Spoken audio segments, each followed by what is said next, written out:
Next target. Hey, there's our buddy. I wouldn't stand back there.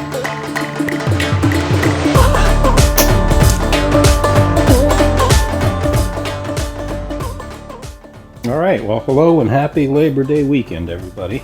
Hope everybody's doing good. Two subjects that were both suggested by viewers. The first subject is from Bill W., and he actually ran across a website that was selling the Wildcat quick tune, and the price was half as much as listed on eBay and High Pressure Pneumatics. And it appears to be some sort of counterfeit Russian website. If you run across this is not me. Do not buy, and I'm pretty sure this is not a legitimate website. Please use the links that are in the description of the video.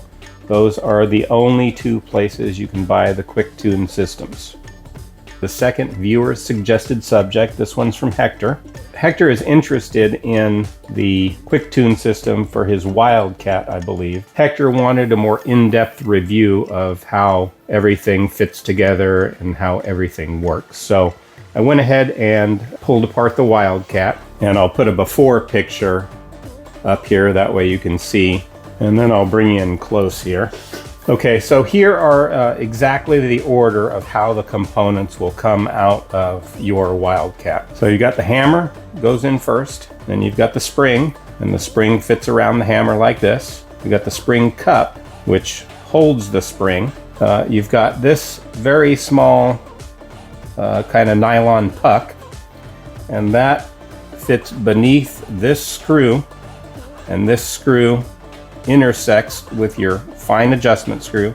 And that nylon puck, once you tighten that down, it puts a lot of resistance on the screw so it doesn't vibrate or move in any sort of way. So you got your fine adjust screw that just screws into the back of the spring cup. And I want to be very aware of YouTube rules when assembling or disassembling any of this stuff. So bear with me a little bit here. Okay, so this is your detent ball bearing, and this is what makes the power wheel stay in any one of the 1 through 7 and adjust 8 total positions. And then this is the screw that keeps the power wheel on the back of the rifle. So basically, Hector wanted to know if he used the hybrid adjuster, would that void his warranty in any way? He said he still had 2 years left on his warranty for the rifle. And my thinking is, I can't say for sure because I'm not an FX factory repair operation, but what I can tell you is that the hybrid adjuster is going to replace the power wheel screw, the power wheel, the ball bearing, the fine adjust screw, and you'll want to remove the nylon puck. So when your rifle is in its stock form, if you turn the power wheel over, here's your adjust. Here's 1, 2, 3, 4, 5, 6, 7. So for each of these steps, each step is a 0.5 millimeter tall. So as you increase from 1 to 2 to 3 to 4, you're increasing the compression on your hammer spring by a 0.5 millimeter. The power wheel interfaces with the fine adjust screw like this.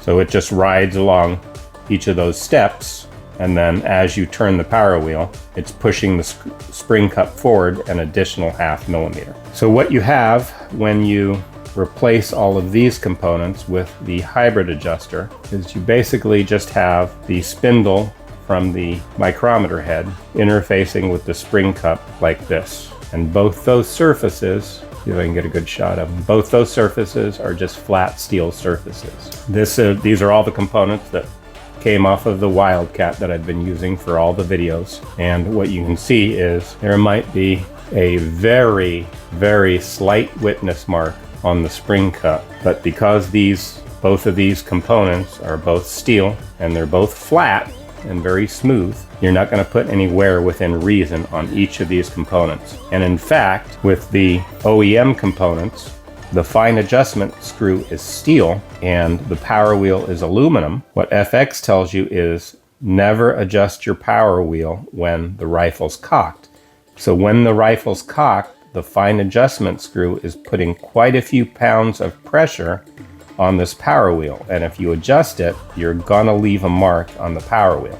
That's why FX says, and rightly so, not to adjust your power wheel when the rifle's cocked. Always do it when it's uncocked. Now, the really nice thing about this setup is both of your components are steel and they're flat and smooth. So when FX says don't adjust the power wheel when it's cocked, you can adjust the power wheel when it's cocked when you're using this setup. And you're not going to put any wear to speak of on either of these components because there's so much surface area and they're both steel. So feel free to make adjustments when it's cocked. I wouldn't do it all the time, but it's not going to hurt anything if you need to increase the hammer spring adjuster by 10 or 15 or 20 hundredths while it's cocked, or reduce it by a small amount when it's cocked. Okay, so this is how the new components are installed. And again, I'm not going to install them for you on video because I don't want to break any of YouTube's rules. I think you can get the idea. But that was Hector's concern. He wanted to know if it would void his warranty in any way. And my guess, I can't speak for FX or whoever's doing the FX service, but this functions in no way differently than the power wheel and the fine adjustment screw. This gives you the total range of adjustment, and so does this setup. Just that this setup is, in my mind, a little bit more robust than the original OEM setup. Hope that answers your question, Hector. And these are all the components from the Wildcat that I've been using to do all the videos. And I'll see if I can give you as close up as I can. There's not, it's not really leaving any marks.